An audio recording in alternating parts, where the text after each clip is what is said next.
school this year is Amélie. I'm Georgia and I play Amélie. I'm Chelsea and I play young Amélie. And I'm Lorenzo and I play Fluffy, the goldfish. Play follows themes of friendship, of family, and all of the wonderful things and difficulties that come along with both of those things.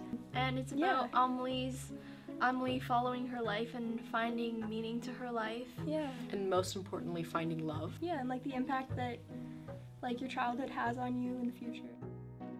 It takes place in Paris, and it's based off of a French movie from the early 2000s. And it's a teen version, so it's appropriate for all audiences.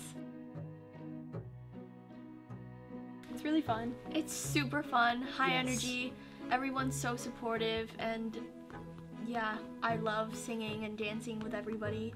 And we have an amazing choreographer, Andrea, director, Miss Mook, and music director, Heather Burns.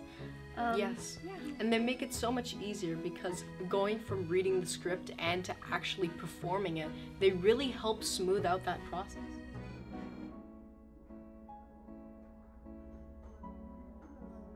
It's a really fun show. It's really high energy. There's a lot of songs and dance numbers that are really great. There's an Elton John feature moment. There's a lot of sort of dreamlike sequences because a lot takes place in Amélie's imagination. Because this is the first production we've had in a while where we've been able to have a live band. Yeah, We hope you'll come enjoy it with us. Yeah, we can't wait to show you all.